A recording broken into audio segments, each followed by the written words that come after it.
বাৰিষাৰ মাজুলী ইমান ধুনীয়া পথাৰ, ইমান ধুনীয়া ঠাই, নাহিলে কল্পনা কৰিব নোৱাৰে। মানুহৰ বসতিবোৰ খুব কম।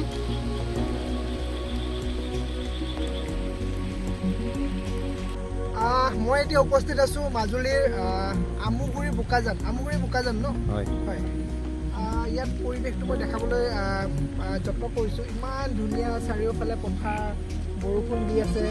আৰু এই গোটেই বস্তুখিনি আচলতে মই যদিও ভিডিঅ'ত কৈ আছোঁ, কিন্তু যেতিয়ালৈকে নিজে আহি নাচাব তেতিয়ালৈকে ইয়াৰ আমেজটো 100% নাপাব। গতিকে মাজুলীখন খুব সঁচাকৈ খুব ধুনীয়া। যিসকলে মাজুলীত অহা নাই, এবাৰ হ'লেও মাজুলী আহিব। কিন্তু মাজুলী আহিলে খুব সাৱধান হ'ব। প্লাষ্টিকবোৰ ব্যৱহাৰ কৰিলেও বা বিভিন্ন আৱৰ্জনা ব্যৱহাৰ কৰিলেও কিন্তু অ'ত ত'ত নেপেলাব। মাজুলীৰ এখন পথাৰৰ মই দুটা দৃশ্য ল'বলৈ যত্ন কৰিছোঁ। বহুত দূৰত থকাৰ কাৰণে জুম কৰিব লগা হৈছে, সেইকাৰণে ফটোখন স্পষ্ট হোৱা নাই। ইয়াত দুটা দৃশ্য মই দেখিবলৈ পাইছোঁ। এটা হ'ল সোঁহাতে আমাৰ বলদ গৰুৰে মাটি চহাই আছে, আৰু ঠিক তাৰ এইপিনে এখন ট্ৰেক্টৰ আছে। তাত পাৰ্থক্যখিনি মই এইখিনি দেখিছোঁ যে ট্ৰেক্টৰখনৰ ওচৰত বহুত বগলী, কিন্তু সেই যিটো গৰুৰে চহাই আছে তাৰ ওচৰত দুটা বগলী আছে, দুটা তিনিটা বগলী আছে, এইকেইটা উৰিছে।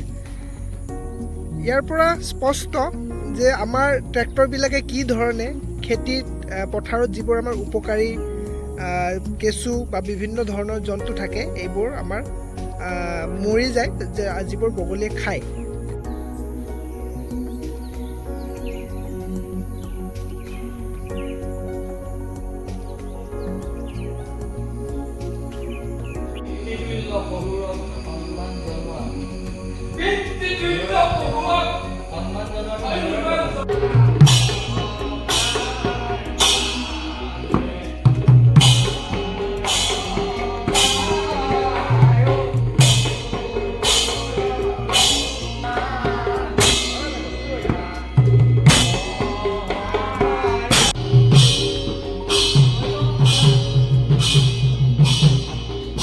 সেইটো ফুলনি চব, বাকী বৰষুণ বতৰ। ইয়াতে মই দেখাব বিচাৰিছোঁ এইটো এটা কালভাৰ্টৰ তলত এই প্লাষ্টিক বটলবোৰ দেখিছেনে? এই প্লাষ্টিক বটল আমাৰ নলবাৰী বা গুৱাহাটী বা যিকোনো বেলেগ ঠাইত হ'লে এই প্লাষ্টিক বটলবোৰ ইয়াত নাথাকিলে হয়। এই গোটেইবোৰ বটল কোনোবা লোহাটিং বেপাৰীয়ে লৈ গ'লহেঁতেন। ইয়াতে চাওক, এই এটা প্লাষ্টিক বটল, এই এটা প্লাষ্টিক বটল, এই এটা প্লাষ্টিক বটল।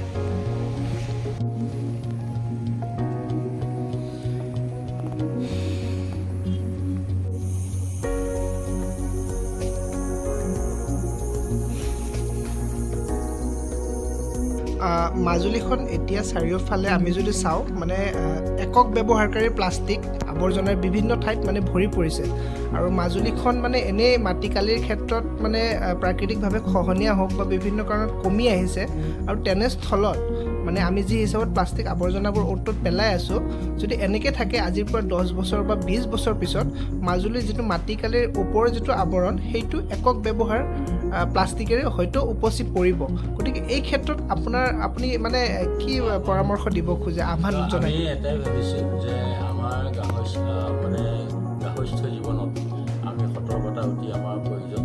যিহেতু প্ৰদূষণে আজি কি কৰিছে সকলোৱে জানে। গতিকে প্লাষ্টিক এটা প্ৰদূষণ, আৰু প্লাষ্টিকে সৈতে যদি এই মাটিৰ লগত মিলি ওপৰৰ অংশই যদি বেয়া হৈ যায়, মাজুলীৰ দৰে ঠাই এডোখৰ আৰু আমাৰ খেতিৰ উপযোগী নহ'ব, এইটো স্বাভাৱিক কথা। আৰু তাৰ ওপৰত যে এটা ৰোগৰ সৃষ্টি নহ'ব, সেইটো আমি ক'ব নোৱাৰোঁ, নিশ্চয় হ'ব।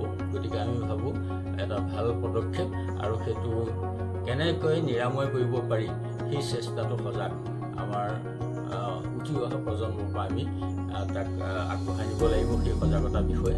গতিকে মই ভাল পাইছোঁ। হয়, গতিকে এয়া আছিল আমাৰ মাজুলীৰ মানে আটাইতকৈ সন্মানীয় ব্যক্তিজন বুলি যদি সোধা যায় আমাৰ সকলোৰে অন্তৰত তেখেতে হয়। গতিকে তেখেতৰ লগত আমি এই বিষয়ত কথা পাতিলোঁ মানে প্লাষ্টিক সম্পৰ্কে, আৰু নিশ্চিতভাৱে ইয়াত গোটেই মানুহখিনিক আমি দোষো নিদিওঁ, হয়তো সজাগতাৰো ইয়াত মানে এটা প্ৰয়োজন আছে। গতিকে এখেতৰ লগত আজি আমাৰ আলোচনা হ'ল, আৰু এখেতে কৈছে যে আমি অনাগত সময়ত আমি আকৌ এই বস্তুটো আমি আকৌ অলপ মানে ভালদৰে সজাগতা বা বিভিন্ন আমি কাম কৰিব লাগিব।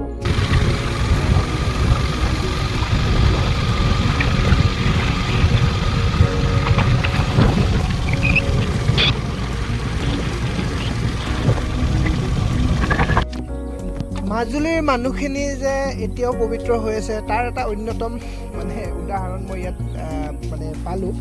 এইটো হ'ল দাদাই কি কৰি আছে। এই দাদা এনে এই জয়ন্তদাৰ দাদা সম্পৰ্কীয় হ'লে আমি ইয়াত ৰখি পেলাই দাদাই সুধিলে যে কি কৰি আছে। পিছত এখেতে ক'লে যে বোলে গছপুলি এটা ৰুইছোঁ, তাক মানে হেৰি দিবৰ কাৰণে এইটো কৰি আছে। এইবোৰ একদম নিস্বাৰ্থ আৰু একদম প্ৰয়োজনীয় বৰগছৰ পুলি। এই বৰগছডাল বহুত ডাঙৰ হয়, আৰু যেতিয়া এই গছডাল ডাঙৰ হ'ব এতিয়া চৰাই চিৰিকটিয়ে হওক বা আমাৰ এই অঞ্চলৰ যিখিনি মানুহ অহা যোৱা কৰিব এইখিনিত ক'তো গছ নাই। গতিকে এইটো এটা অতিকৈ মহান কাম, আৰু দাদাই যিহেতু কোনো ধৰণৰ মানে স্বাৰ্থত কৰা নাই, আন্তৰিকতাৰে কৰিছে গছপুলিডাল, গতিকে হ'বই।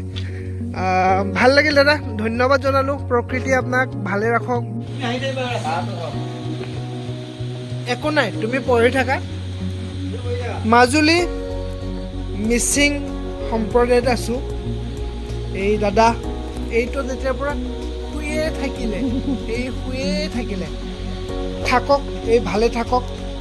বাকী বাইদেউ আছে, গতিকে এখেতসকলৰ যিটো পৰম্পৰা সেইটো আছে। ভাত বনালে ন ইয়াতে, হয় ভাত বনালে ইয়াতে। তাৰপিছত এখেতসকলে আমি চাং ঘৰত আছোঁ ন ইয়াতে। আমাক এইটো লাগে, আমাক মিচিং মানুহখিনিক এইটো বস্তু লাগে।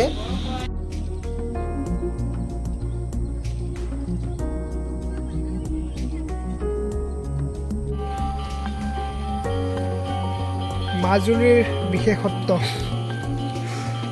জয়ন্তদা নিউজ বিচাৰি আছে ইয়াতে, আৰু ময়ো ভঁৰাল। মই ইয়াত আহি পেলাই নেটৱৰ্ক বিচাৰি আছোঁ। গতিকে মাজুলীৰ ডাইভাৰ্চিটি এইটো নিউজ চাই আছে। এই নিউজ কৰা মানুহজনে এইজন দে।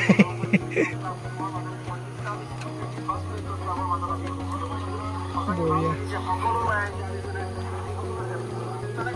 মাজুলীত এটা বহুত ভাল বস্তু দেখিলোঁ মই, সেইটো হ'ল আমাৰ যিটো জেংৰাই মুখ চক আছে। এইটো দাদা জেংৰাই মুখ চক কয়নে? হয়, দাদা আছে এইটো ৰঞ্জন দলে দাদা, এখেতৰ হোটেল আছে এনেকৈ। হ'লে এখেতৰ তাত দেখা বস্তুটো মোৰ ভাল লাগিছে যে এখেতে তাৰমানে ৰিচাইকেল কৰে। যদিও এখেতে হোটেলৰ ব্যৱসায় কৰে, এখেতে ইয়াৰ লগত মানে ৱেষ্ট মানে বটল কাৰ্টুন বা যি বিভিন্ন বস্তু যিবোৰ ৱেষ্ট, এইবোৰ আপুনি দাদা ইয়াৰ পৰা উঠাই নি পেলাই কি কৰে? মই এইটো ফেক্টৰী দিওঁ। ফেক্টৰীত দিয়ে? কোন জেগাত? লখিমপুৰ টাউনত দিয়ে ন? এইটো এটা বহুত ভাল। মই দাদাৰ এটা উদাহৰণ দেখাব বিচাৰিছোঁ একদম সন্মুখত, তেখেতৰ দোকানৰ সন্মুখত। তেখেতে যিবোৰ প্লাষ্টিক বটল আছে, প্লাষ্টিক বটলবোৰ এনেকৈ জমা কৰি ৰাখিছে। এইটো এটা মানে খুব ভাল জিমি হোটেল। এইটো জেংৰাই মুখ হেৰি হয়, এইখন জেংৰাই মুখ কলেজ হয়। গতিকে তেখেতৰ এই বস্তুটো শলাগ ল'লোঁ। আৰু এইটো বস্তু আমাৰ মাজুলীক যদি বচাব লাগে, মাজুলীক বচাব লাগিলে এই বস্তুখিনি আমি কৰিব লাগিব। নহ'লে মাজুলীখন আজি তিলকৈ এইপিনে গৰা খহনীয়া, তাৰপিছত এইপিনে প্লাষ্টিক পলিউশ্যন বিভিন্নবোৰ ঘটিছে ন। গতিকে তেখেতৰ শলাগ ল'লোঁ, তেখেতৰ কণ্টেক্ট নম্বৰটো ল'লোঁ। পিছত আহিম, তেখেতক আকৌ লগ কৰিম, আৰু তেখেতে এই কামটো কৰক। এটা সেৱাও হৈ আছে, লগতে তেখেত 2 পইচাও পাই আছে। বহুত ভাল।